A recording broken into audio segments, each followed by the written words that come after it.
And if you pay close attention in the next 15 seconds, you will notice something that will disturb you far more than any horror movie. Because while you believe your mind is protecting you, guiding you, and helping you survive, psychology shows something far more unsettling. Your mind is not your friend, and the voice you trust the most, the one that sounds like your intuition, your logic, your caution, is often the very thing sabotaging your life, limiting your potential, and quietly manipulating your decisions in ways you never consciously agreed to. And once you see how your mind tricks you, you can never unsee it again.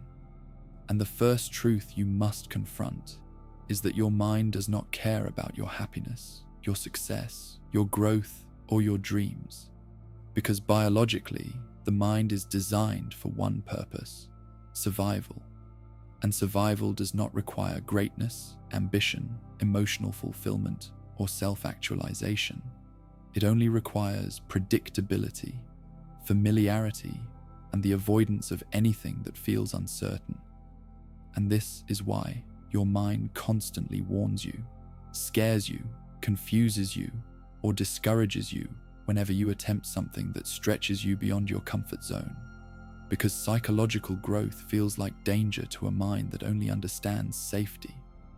And this explains why every time you try to make a real change in your life, start a business, leave a toxic environment, pursue a goal, break a habit, set boundaries, or reinvent yourself, you feel internal resistance that seems irrational, excessive, or overwhelming, because your mind is not responding to the present moment.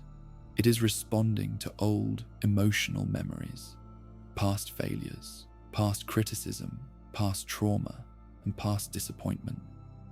And instead of showing you who you can become, it traps you inside who you used to be, replaying old fears like a broken record and convincing you that they are warnings rather than outdated survival mechanisms. And the most dangerous part of this psychological trap is that your mind speaks to you in your own voice, meaning every self-limiting thought feels like truth, because it does not sound foreign, manipulative, or external. It sounds familiar, logical, and reasonable. And this is how the mind sabotages you without you noticing. It convinces you to stay where you are by disguising fear as rational thinking, procrastination as preparation, overthinking as intelligence, and avoidance as self-care. And when you confuse mental comfort with wisdom, your life becomes smaller while your mind becomes louder. And once you understand the difference between your real self and the protective machinery of your mind, you begin to see how often your mind lies to you, because the mind will exaggerate threats, distort possibilities, magnify failures, minimize strengths, and create imaginary scenarios that never happen. And it does this not because it hates you, but because it assumes the worst in order to keep you safe. But the real tragedy is that this constant overprotection keeps you trapped in the same patterns, same emotions, same limitations, and same version of yourself year after year. And nothing changes until you stop taking your thoughts at face value. And you may not realize it yet, but some of the thoughts you take most seriously: I'm not ready yet, I might fail, people won't like it, I don't know enough, this is too risky, what if I embarrass myself, what if this goes wrong, are not reflections of reality, but psychological artifacts left behind by earlier experiences that trained your mind to expect danger where there is none. And when you allow those thoughts to dictate your behavior, you are letting a younger, fearful version of yourself control your present decisions with outdated survival logic that no longer matches your current life. And one of the cruelest tricks your mind plays on you is convincing you that suffering now protects you later, because it will convince you that worrying will prevent disaster, that stressing will prepare you, that imagining worst-case scenarios will somehow shield you from pain, that avoiding rejection will preserve your dignity, and that staying small will keep you safe. And while some of these thoughts feel protective, they are actually corrosive, slowly draining your confidence, shrinking your world, and conditioning you to expect fear instead of possibility, until you eventually believe that fear is your identity rather than a mental habit. And if you analyze the psychology behind your self-doubt, you will discover that most of it was never originally yours, because many of your insecurities were inherited from the environments you grew up in, the judgments you received, the mistakes you made as a child, the criticism you internalized, the emotional wounds you never healed, and the unspoken rules you learned from people who were projecting their own fears onto you. And now your mind repeats those voices long after those people are gone, trapping you in an emotional reality created by experiences that ended years ago. And when you truly sit with this realization, you begin to see that many of your choices are not choices at all, but subconscious reactions, psychological autopilot responses that bypass your awareness and control you from the shadows, influencing what you pursue, what you abandon, who you trust, who you avoid, what you resist, what you fear, and what you sabotage. And the startling part is that these invisible patterns shape your life more than your conscious decisions ever will. Because while you make conscious choices occasionally, your subconscious patterns make thousands of micro decisions every single day. And one of the easiest ways to see how your mind is not your friend is to observe how quickly it turns against you when you try to hold yourself accountable, or when you attempt anything emotionally uncomfortable, because your mind will distract you, rationalize your excuses, justify your procrastination, amplify your insecurities, and remind you of past mistakes at the exact moment you are trying to grow. And this is not coincidence, but neurological design, because growth requires psychological death, the death of old identities, old habits, old comfort zones. And the mind will fight this process as if it were literal danger. And the strangest part is that even when your mind hurts you, it believes it is helping you because it sees anything unfamiliar as a threat. So even if you are trying to improve your life, your mind will sabotage the process if that improvement feels too unfamiliar, too destabilizing, or too exposed.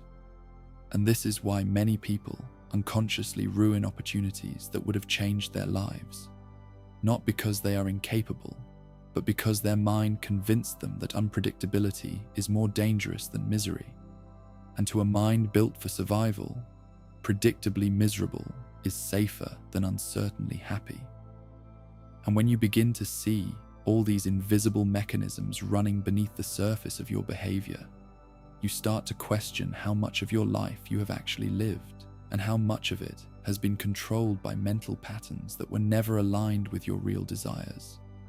Because if your mind is designed for survival instead of fulfillment, then most of your struggles, fear, hesitation, self-comparison, overthinking, emotional numbness, self-criticism, avoidance, are not signs of weakness, but predictable outcomes of a system that prioritizes safety over joy, restriction over expansion, and caution over possibility.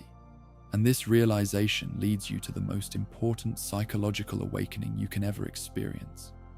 You must stop assuming that every thought you think is true, because your mind is not an unbiased narrator, it is not a wise mentor, and it is not a reliable compass. It is a frightened gatekeeper conditioned by years of habit, emotion, and past experiences. And until you learn to separate your true self from the constant noise produced by that gatekeeper, you will remain trapped in a life designed by fear rather than intention, by reflex rather than consciousness, and by survival rather than freedom. And once you begin to see the difference between your mind's voice and your true self, something strange happens, because instead of blindly obeying your thoughts, you start observing them. And the moment you become the observer instead of the follower, your mind panics, not because it is losing control, but because it realizes you are starting to wake up, And a mind that is used to controlling you will always fear the moment you stop listening to its automatic narratives. So it tries harder, creating more doubt, more noise, more emotional confusion, because psychological patterns fight for survival just as aggressively as physical organisms do. And this is where most people fall into the most dangerous trap. When the mind senses you are about to outgrow your old patterns, it doesn't attack you loudly. It attacks you subtly through what psychologists call identity preservation, meaning the mind will cling to any familiar self-image, even a negative one, because identity feels safer than growth. So if your identity has been shaped by insecurity, people-pleasing, perfectionism, overthinking, emotional numbness, or fear, your mind will defend those patterns like a fortress, even if they are destroying your life. And this is why change feels impossible, even when you desperately want it. And the mind does not only resist change, it also distorts it. Because when you begin transforming, your mind will make you feel like you are losing yourself, when in reality, you are shedding a false self you were forced to create to survive earlier chapters of your life. And this psychological shedding process feels like fear, emptiness, grief, and confusion, because the mind mistakes unfamiliarity for danger. But behind that discomfort is the truth that you are not losing yourself.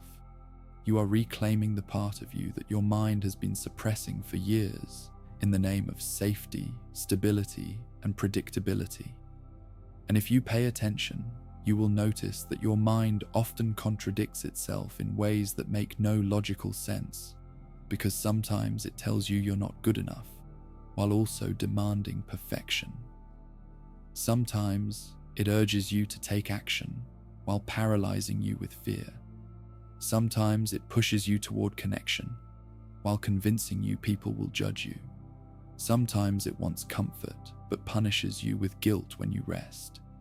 And sometimes it says you should change your life while making every step toward change feel terrifying. And this contradiction happens because your mind is not designed for clarity. It is designed for control. And the most painful truth is that your mind will betray you. The moment following your dreams requires discomfort, because the mind views discomfort as a threat rather than evolution. So it will create stories that sound intelligent but are nothing more than emotional defense mechanisms designed to keep you small. Like, now is not the right time. You need more information. You might fail. You're not that type of person. You're too late. You're too inexperienced, and it probably won't work. And none of these statements reflect reality. They reflect a mind terrified of uncertainty, not a soul ready for transformation. And this is why so many people live the same year over and over again. Not because they lack intelligence, not because they lack potential, and not because their dreams are unrealistic, but because their mind convinces them that tomorrow will always be a safer time to start. And this illusion of later is one of the greatest psychological traps ever created, because the mind does not postpone your dreams out of logic. It postpones them out of fear, and the longer you wait, the stronger the mental prison becomes, until you forget that you were ever capable of more than survival, repetition, and routine. And nothing exposes the mind's manipulative nature more clearly than the way it reacts to emotional discomfort. Because anytime you feel fear, embarrassment, disappointment, or vulnerability, your mind will do anything to escape those emotions, even if the escape ruins your life in the long term. Which is why people sabotage themselves in relationships, careers, personal goals, and emotional healing. Not because they are weak, but because their mind fears emotional exposure more than it fears stagnation. And a mind that avoids discomfort becomes a mind that avoids growth, connection, courage, and ultimately, life itself. And if you truly want to understand how deeply your mind manipulates you, look at the moments just before you do something difficult, because that is when the mind becomes the loudest, throwing every insecurity, memory, fear, hypothetical scenario, and self-doubt at you. Not because you are incapable, but because the mind believes that stopping you equals protecting you. And this pattern can be so strong that the closer you get to a breakthrough, the more resistance you feel, which is why many people quit when they are closest to success. Not because they lost the ability, but because their mind convinced them that discomfort meant danger rather than transformation. And this brings you to one of the darkest truths about your own psychology. Your mind would rather keep you comfortably miserable than uncomfortably evolving, because evolution disrupts stability, growth breaks old identity structures, and healing requires facing emotional wounds your mind has spent years burying. So when you attempt to change your life, your mind triggers fear, not because you're doing something wrong, but because you're finally doing something that threatens the old patterns your mind depends on to maintain control. And this is why the path to a better life almost always feels like emotional resistance, not inspiration. And perhaps the most unsettling realization of all is that your mind has the ability to create problems that do not exist in order to keep itself active, because the mind is addicted to solving threats. And when no real threat exists, it manufactures imaginary ones, creating anxiety from nothing, insecurity from nothing, jealousy from nothing, overthinking from nothing, and emotional chaos from nothing. And if you do not consciously interrupt this cycle, the mind will turn ordinary moments into survival situations and simple decisions into emotional emergencies. Not because life is difficult, but because your mind is addicted to conflict.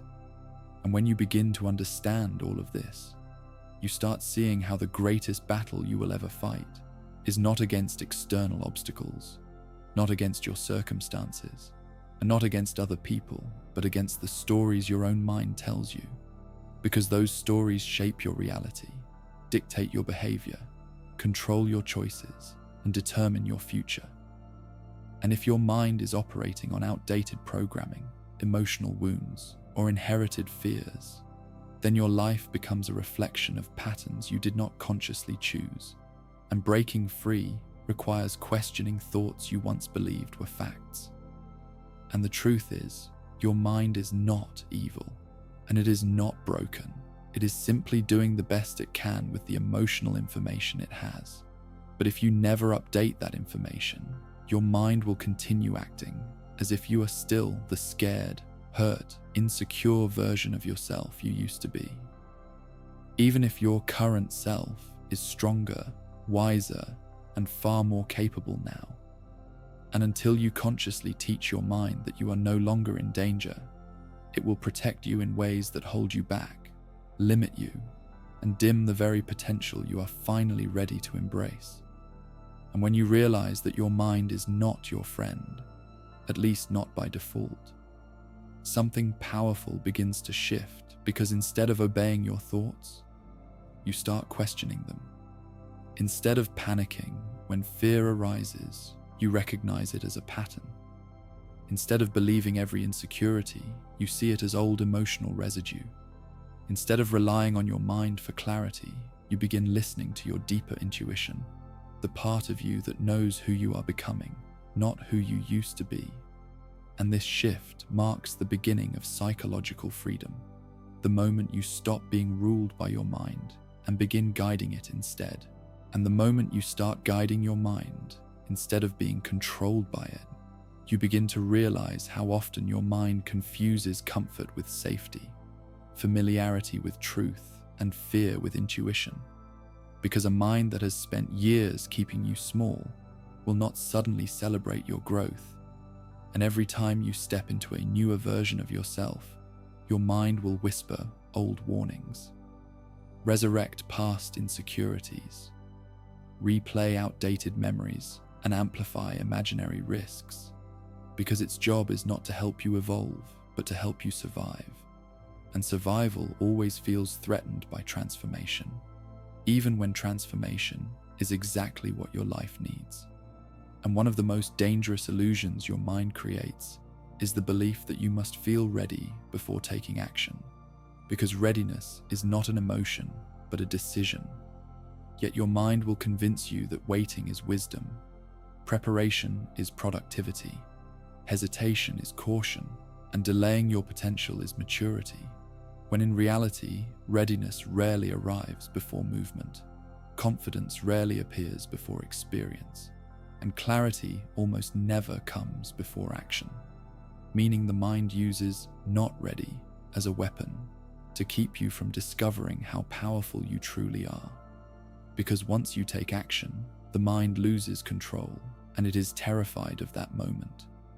And perhaps the most tragic part of human psychology is that people often fear change more than they fear regret, because regret is distant, abstract, and easy for the mind to ignore. But change is immediate, uncomfortable, and unpredictable. So the mind will choose regret over growth, stagnation over evolution, and emotional numbness over emotional risk. And this is why many people stay in relationships that drain them, jobs that suffocate them, habits that destroy them, and identities that limit them, not because they lack courage, but because their mind has convinced them that suffering they understand is safer than freedom they cannot predict. And the more you learn about how the mind works, the more you see how often it manipulates your sense of identity. Because identity becomes a psychological cage when you believe that who you have been is who you must continue to be. So if your identity has been shaped by fear, insecurity, self-doubt, people-pleasing, overthinking, or survival mode thinking, your mind will protect that identity even when you are ready to become someone stronger, more confident, and more aligned with your potential. Because the mind does not care if your identity is hurting you. It cares only that it is familiar. And this is why many people fail to recognize that the voice inside their head is not their true voice, but a collection of internalized beliefs, emotional echoes, past criticisms, inherited fears, and psychological adaptations created by childhood experiences, social conditioning, trauma, rejection, and emotional pain. And because these thoughts speak using your own inner voice, you mistake them for truth when, in reality, they are merely programmed responses, running scripts you never consciously wrote. And until you challenge those scripts, your mind will continue convincing you that limitations are facts rather than learned patterns. And nothing exposes the mind's programming more clearly than the moment you attempt to break a pattern you have been trapped in for years. Because as soon as you try to set boundaries, your mind floods you with guilt. As soon as you try to take a risk, your mind floods you with fear. As soon as you try to trust yourself, your mind resurrects old self-doubt. As soon as you try to be vulnerable, your mind warns you of embarrassment. And as soon as you try to grow, your mind reminds you of every moment you failed. Not because you are incapable, but because your mind is trying to protect the identity it knows, even if that identity is destroying you. And one of the cruelest tricks your mind plays is convincing you that your negative thoughts are reflections of reality, rather than reflections of your internal state. Because when you are tired, stressed, overwhelmed, emotionally triggered, or mentally drained, your mind becomes distorted, pessimistic, fearful, reactive, and irrational. And instead of recognizing these distortions, you accept them as truth, allowing temporary emotions to shape long-term decisions, allowing momentary doubt to shape your future, and allowing fleeting mental noise to become permanent self-belief, not realizing that your mind becomes the least trustworthy when you need clarity the most. And if you want to understand the full extent of how your mind deceives you, observe the way it exaggerates your flaws, minimizes your strengths, and dramatizes your fears. Because your mind rarely remembers your victories with the same intensity that it remembers your failures. and it rarely celebrates your progress with the same urgency that it criticizes your mistakes, because negative memories were evolutionarily more valuable for survival. So your mind is wired to obsess over what could go wrong rather than what could go right, creating an emotional bias that makes you underestimate yourself on a daily basis without even realizing it. And this is why so many people underestimate their capabilities, their intelligence, their potential, and their worth. Because the mind rarely highlights your strengths unless you consciously train it to. And without that training, the mind defaults to negativity, fear, and self-protection. Meaning the version of yourself you experience every day is often the most limited version, shaped not by who you are, but by what your mind fears. And if you never break this cycle, you will spend your entire life living beneath your potential, climbing only the psychological mountains your mind allows, and never discovering the heights you were capable of reaching. And one of the most important realizations you will ever have is that your mind cannot tell the difference between discomfort and danger unless you teach it, because to your mind, anything uncertain feels like a threat, and anything emotionally risky feels like survival jeopardy. So even positive changes, healing, love, ambition, confidence, success, can trigger fear because they disrupt familiar patterns. And this is why people fear happiness when they finally begin to feel it, fear peace when they finally experience it, fear love when they finally receive it, and fear success when it finally becomes possible, because the mind cannot protect you from what it does not understand. So it treats everything unfamiliar as a potential threat. And if you ever want to reclaim your life, you must understand that the mind's fear is not a signal to stop, but a signal that you are entering territory where your older identity cannot survive. And while your mind interprets this as danger, your soul interprets it as evolution, and the conflict between the two creates the emotional tension you feel whenever you attempt to grow, because the mind pulls you backward while your inner self pulls you forward, and whichever force you obey becomes the architect of your destiny. And eventually, you will discover one of the rarest psychological truths. Freedom is not the absence of fear, but the ability to act despite your mind's fear. Because once you understand that fear is merely a mental reflex rather than an accurate prediction, you stop asking your mind for permission to live your life. You stop waiting for fear to disappear before taking action, and you stop letting emotional resistance decide your future. Because the moment you realize your mind's fear is a pattern, not a prophecy, you become capable of choosing your life instead of avoiding it. And what makes this transformation so difficult is that your mind will never congratulate you for challenging it, because the mind interprets challenge as danger.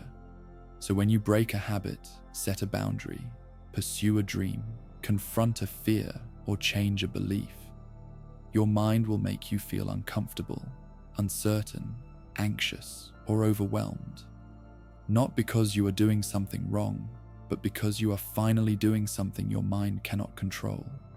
And if you can resist the urge to retreat during this discomfort, a new reality begins forming inside you. A reality in which your mind becomes a tool rather than a master. And the truth is, your mind will never fully stop resisting your growth, but it will learn to trust you when you consistently prove that discomfort does not destroy you.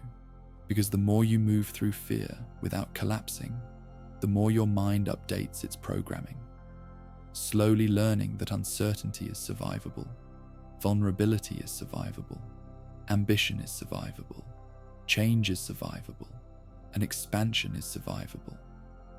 And once your mind realizes you can handle what it once feared, it begins relaxing its grip, softening its resistance, and gradually shifting from a prison guard into a reluctant companion on your journey. And that shift is the closest thing to inner liberation most people will ever experience. And as you reach this final stage of understanding, you begin to realize that the real battle is not about silencing the mind, but about learning how to live above it. Because the mind will always generate noise, doubt, fear, and caution. But it is your relationship with that noise that determines whether you stay trapped or break free. And the moment you stop treating your thoughts as commands and start treating them as suggestions, your entire psychological landscape begins to shift, because thoughts lose their authority when they are questioned instead of obeyed, observed instead of believed, and replaced instead of feared. And the more you question your mind, the more you learn that most of the thoughts you believed for years had no actual evidence behind them, because the mind operates like a storyteller, creating narratives, conclusions, and predictions based on fragments of memory, emotional bias, and old conditioning. And when you look closely, you realize that many of the beliefs that shaped your identity were never objectively true.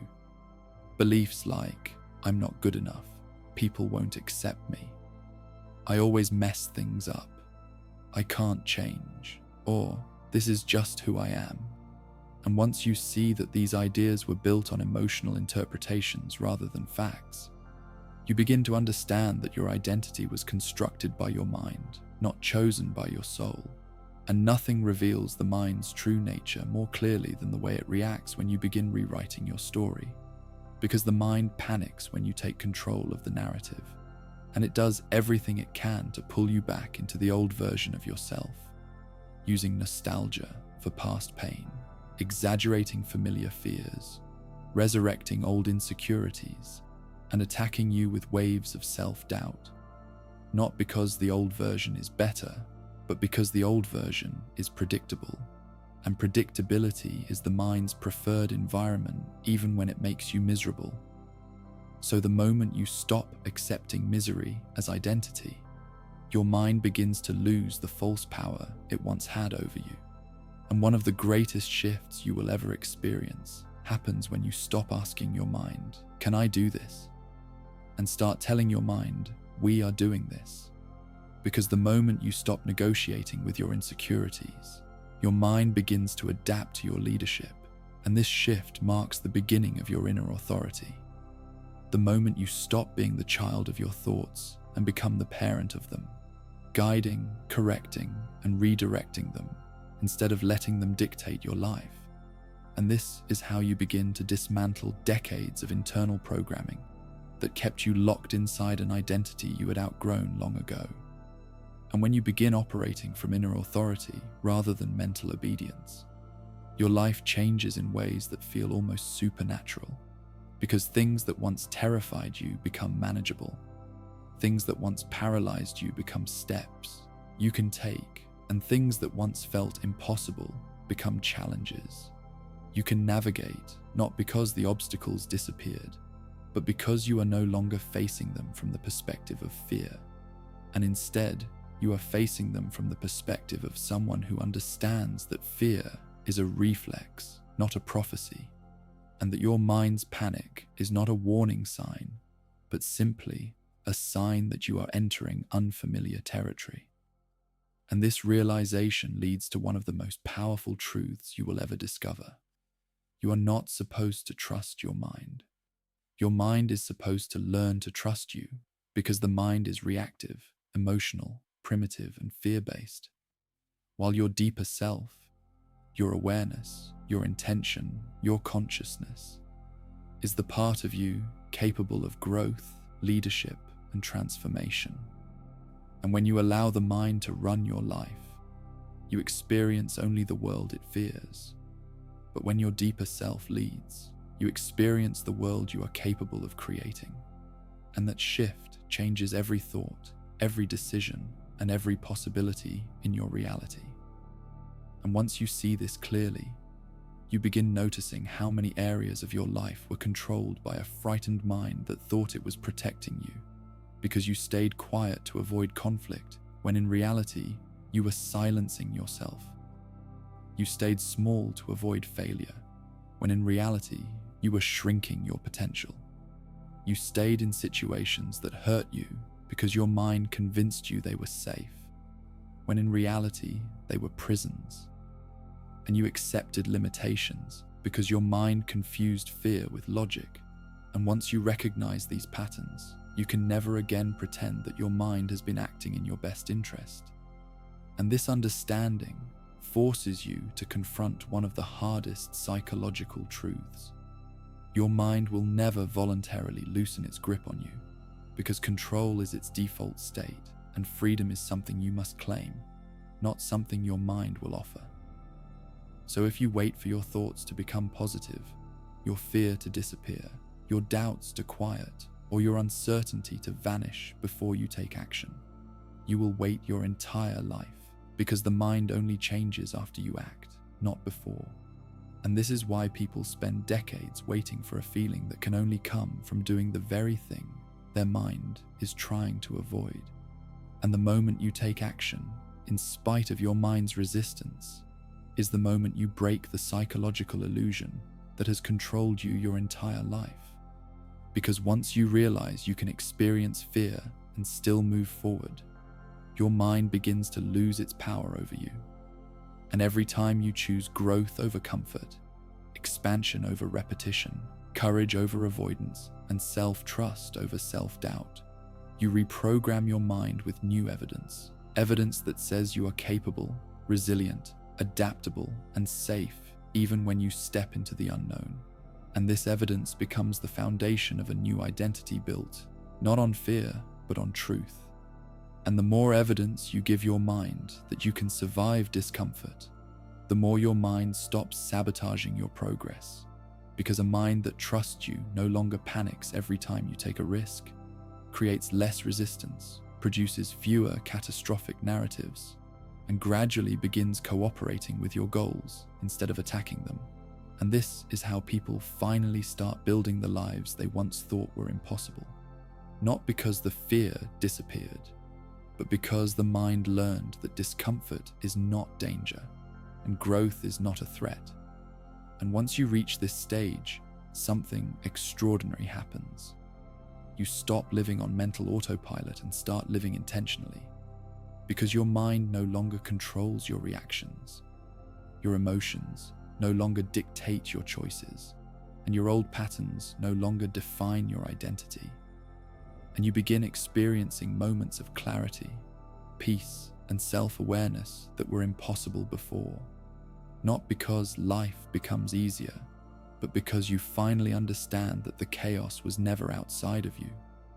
It was inside your mind, and now that you see the machinery behind the chaos, the illusion loses its power. And this clarity reveals one final truth.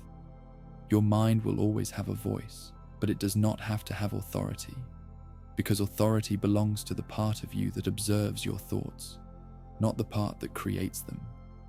And the moment you realize that the voice in your head is not the ruler of your life, but simply one source of information among many, you unlock the kind of freedom that most people never reach.